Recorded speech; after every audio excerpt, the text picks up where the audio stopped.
नमस्कार। सुप्रसिद्ध उपन्यास गबन पाठन के भाग 38 में आपका स्वागत है। पिछले पठन के अंत में हमने जाना था कि रमानाथ दरोगा, इंस्पेक्टर और डिप्टी को कह डालता है कि उसे पता चल गया है कि उस पर प्रयागराज में कोई मुकदमा नहीं है और वह अब अपना बयान बदल देगा। यह जानकर डिप्टी रमा को किसी और मुकदमे में फंसाने की धमकी देता है, जिसे सुनकर रमा डर जाता है। उधर जालपा के जाने के बाद रतन किस हाल में है, यह जानने के लिए चलिए सुनते हैं आज का अंक गबन भाग 38। रतन पत्रों में जालपा को ढांढस देती रहती थी, पर अपने विषय में कुछ न लिखती थी। जो आप ही व्यथित हो रहा हो, उसे अपनी व्यथाओं की कथा क्या सुनाती। वही रतन जिसने रुपयों की कभी कोई हकीकत न समझी, इस एक ही महीने में रोटियों की भी मोहताज हो गई थी। उसका वैवाहिक जीवन बहुत सुखी ना हो, पर उसे किसी बात का अभाव न था। मरियल घोड़े पर सवार होकर भी यात्रा पूरी हो सकती है अगर सड़क अच्छी हो, नौकर चाकर, रुपए पैसे और भोजन आदि की सामग्री साथ हो। घोड़ा भी तेज हो तो पूछना ही क्या। रतन की दशा उसी सवार की सी थी। उसी सवार की भांति वह मंद गति से जीवन यात्रा कर रही थी। कभी कभी वह घोड़े पर झुंझलाती होगी। दूसरे सवारों को उड़े जाते देखकर उसकी भी इच्छा होती होगी कि मैं भी इसी तरह उड़ती, लेकिन वह दुखी न थी, अपने रसीबों को रोती न थी। वह उस गाय की तरह थी जो एक पतली सी पगहिया के बंधन में पड़कर अपनी नांद के भूसे खली में मगन रहती है। सामने हरे हरे मैदान हैं, उसमें सुगंधमय घासें लहरा रही हैं, पर वह पगहिया तुड़ाकर कभी इधर उधर नहीं जाती। उसके लिए उस पगहिया और लोहे की जंजीर में कोई अंतर नहीं। यौवन को प्रेम की इतनी क्षुधा नहीं होती जितनी आत्म प्रदर्शन की। प्रेम की क्षुधा पीछे आती है। रतन को आत्म प्रदर्शन के सभी साधन मिले हुए थे। उसकी युवती आत्मा अपने श्रृंगार और प्रदर्शन में मग्न थी। हंसी विनोद, सैर सपाटा, खाना पीना, यही उसका जीवन था, जैसा प्राय सभी मनुष्यों का होता है। इससे गहरे जल में जाने की न उसे इच्छा थी न प्रयोजन। संपन्नता बहुत कुछ मानसिक व्यथाओं को शांत करती है। उसके पास अपने दुखों को भुलाने के लिए कितने ही ढंग हैं। सिनेमा है, थिएटर है, देश भ्रमण है, ताश है, पालतू जानवर है, संगीत है, लेकिन विपन्नता को भुलाने का मनुष्य के पास कोई साधन नहीं, इसके सिवा कि वह रोए, अपने भाग्य को कोसे या संसार से विरक्त होकर आत्महत्या कर ले। रतन की तकदीर ने पलटा खाया था। सुख का स्वप्न भंग हो गया था और विपन्नता का कंकाल अब उसे खड़ा घूर रहा था। और यह सब हुआ अपने ही हाथों। पंडित जी उन प्राणियों में थे जिन्हें मौत की फिक्र नहीं होती। उन्हें किसी तरह यह भ्रम हो गया था कि दुर्बल स्वास्थ्य के मनुष्य अगर पथ्य और विचार से रहे तो बहुत दिनों तक जीवित रह सकते हैं। यह पथ्य और विचार की सीमा के बाहर कभी नहीं जाते। फिर मौत को उनसे क्या दुश्मनी थी जो खामखा उनके पीछे पड़ती। अपनी वसीयत लिख डालने का ख्याल उन्हें उस वक्त आया जब वह मरणासन्न हुए, लेकिन रतन वसीयत का नाम सुनते ही इतनी शोकातुर, इतनी भयभीत हुई कि पंडित जी ने उस वक्त टाल जाना ही उचित समझा। तब से फिर उन्हें इतना होश न आया कि वसीयत लिखवाते।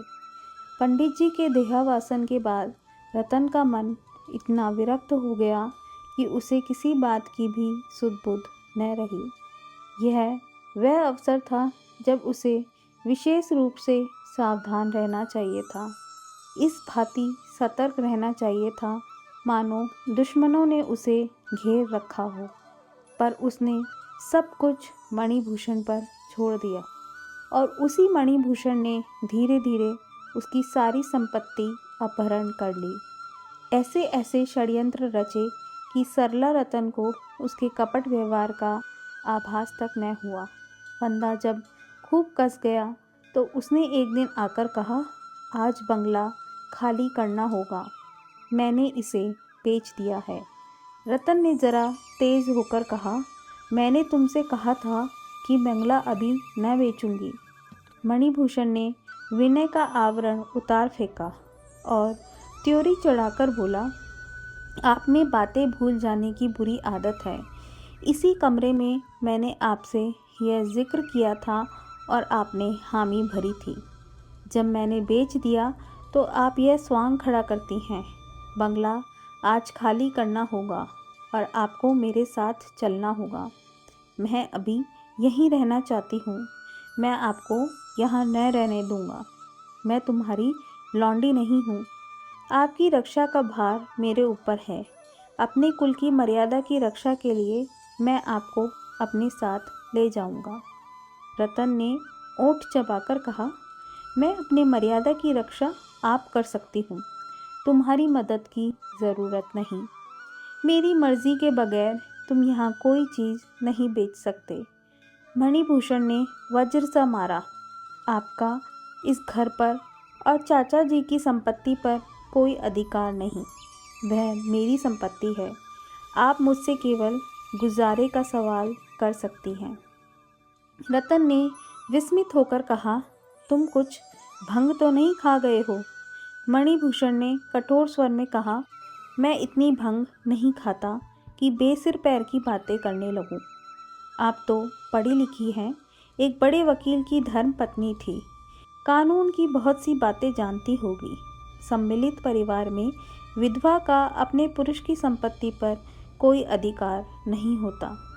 चाचा जी और मेरे पिताजी में कभी अलगोजा नहीं हुआ। चाचा जी यहाँ थे, हम लोग इंदौर में थे, पर इससे यह नहीं सिद्ध होता कि हम में अलगोजा था। अगर चाचा जी अपनी निजी संपत्ति आपको देना चाहते तो कोई वसीयत अवश्य लिख जाते, और यद्यपि वह वसीयत कानून के अनुसार कोई चीज़ न होती, पर हम उसका सम्मान करते। उनका कोई वसीयत न करना यह साबित कर रहा है कि वह कानून के साधारण व्यवहार में कोई बाधा न डालना चाहते थे। आज आपको बंगला खाली करना होगा। मोटर और अन्य वस्तुएं भी नीलाम कर दी जाएंगी। आपकी इच्छा हो मेरे साथ चले या यहाँ रहे। यहाँ रहने के लिए आपको 10-11 रुपये का मकान काफ़ी होगा। गुजारे के लिए 50 रुपये महीने का प्रबंध मैंने कर दिया है। लेना देना चुका लेने के बाद इससे ज़्यादा की गुंजाइश ही नहीं है। रतन ने कोई जवाब न दिया। कुछ देर वह हतबुद्धि सी बैठी रही, फिर मोटर मंगवाई और सारे दिन वकीलों के पास दौड़ती फिरी। पंडित जी के कितने ही वकील मित्र थे, सभी ने उसका वृत्तांत सुनकर खेद प्रकट किया और वकील साहब के वसीयत न लिख जाने पर हैरत करते रहे। अब उसके लिए एक ही उपाय था, वह यह सिद्ध करने की चेष्टा करे कि वकील साहब और उनके भाई में अलहदगी हो गई थी। अगर यह सिद्ध हो गया, और यह सिद्ध हो जाना बिल्कुल आसान था, तो रतन उस संपत्ति की स्वामिनी हो जाएगी। अगर वह यह सिद्ध न कर सकी तो उसके लिए कोई चारा न था। अभागिनी रतन लौट आई। उसने निश्चय किया, जो कुछ मेरा नहीं है उसे लेने के लिए मैं झूठ का आश्रय न लूँगी, किसी तरह नहीं। मगर ऐसा कानून बनाया किसने? क्या स्त्री इतनी नीच, इतनी तुच्छ, इतनी नगण्य है? क्यों? दिन भर रतन चिंता में डूबी मौन बैठी रही। इतने दिनों वह अपने को इस घर की स्वामिनी समझती रही। कितनी बड़ी भूल थी। पति के जीवन में जो लोग उसका मुंह ताकते थे, वे आज उसके भाग्य के विधाता हो गए। यह घोर अपमान रतन जैसी मानिनी स्त्री के लिए असह्य था। माना कमाई पंडित जी की थी, पर यह गांव तो उसी ने खरीदा था। इनमें से कई मकान तो उसके सामने ही बने। उसने यह एक क्षण के लिए भी ख्याल न किया था कि एक दिन यह जायदाद मेरी जीविका का आधार होगी। इतनी भविष्य चिंता वह कर ही न सकती थी।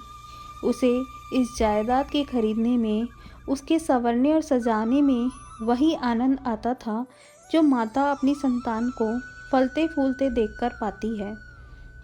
उसमें स्वार्थ का भाव न था, केवल अपनेपन का गर्व था।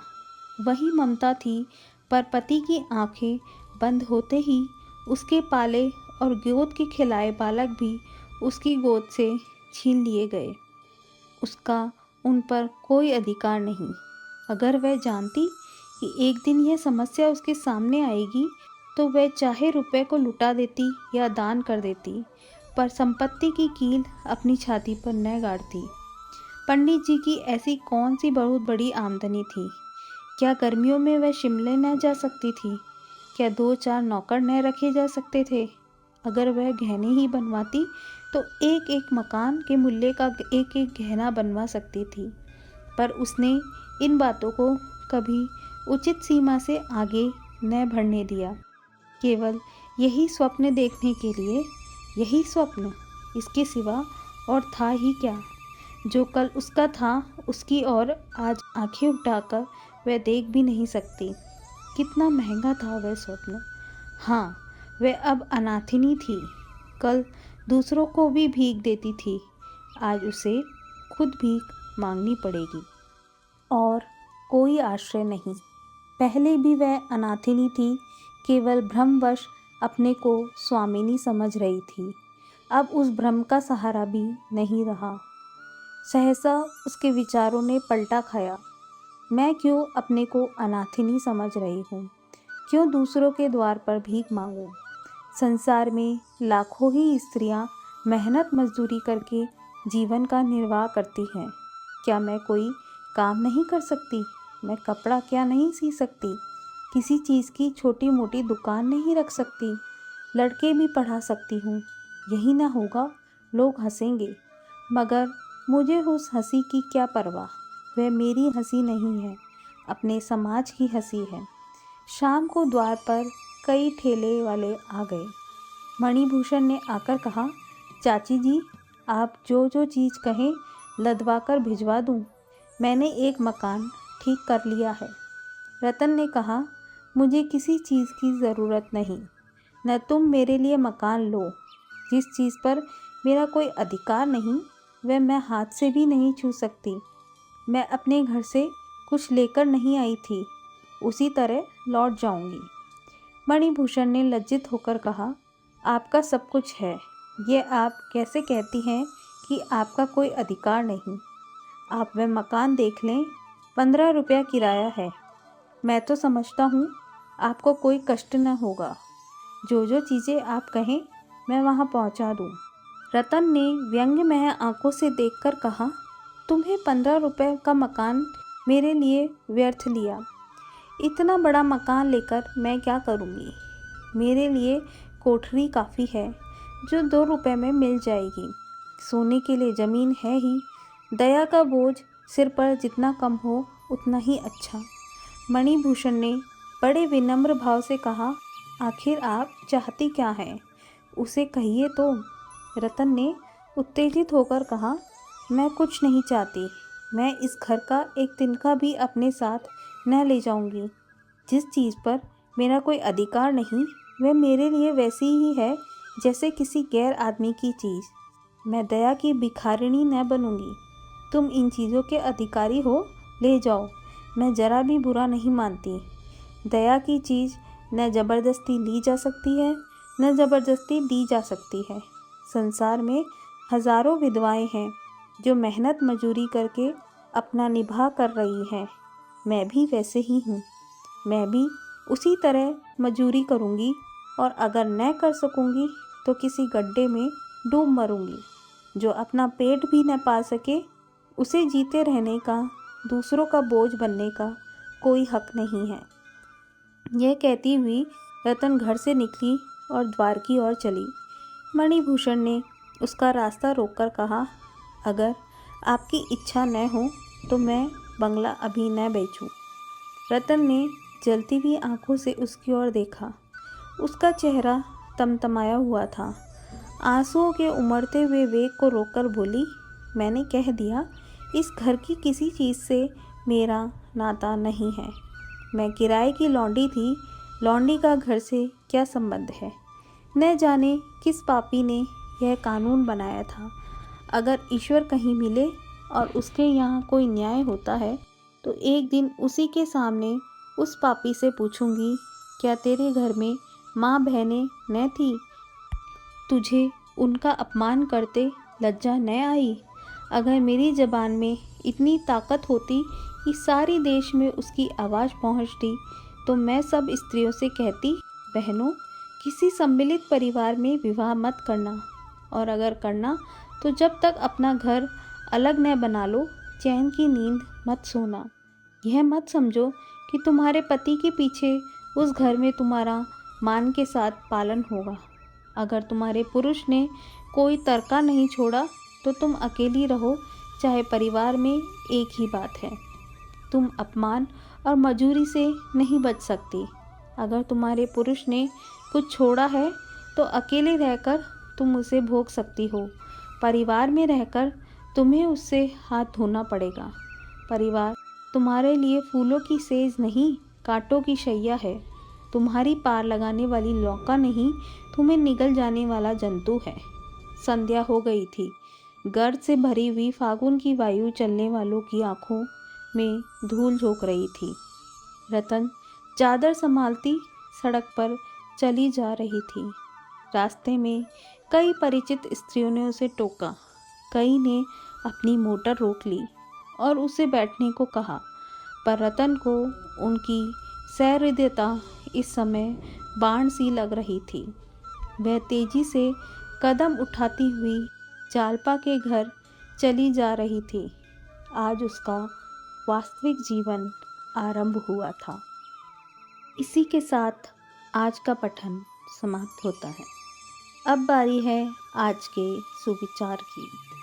आज का हमारा सुविचार कुछ इस प्रकार है। Every day is a new beginning. Take a deep breath, smile and start again. आज के हमारे कथन को सुनने के लिए बहुत बहुत धन्यवाद।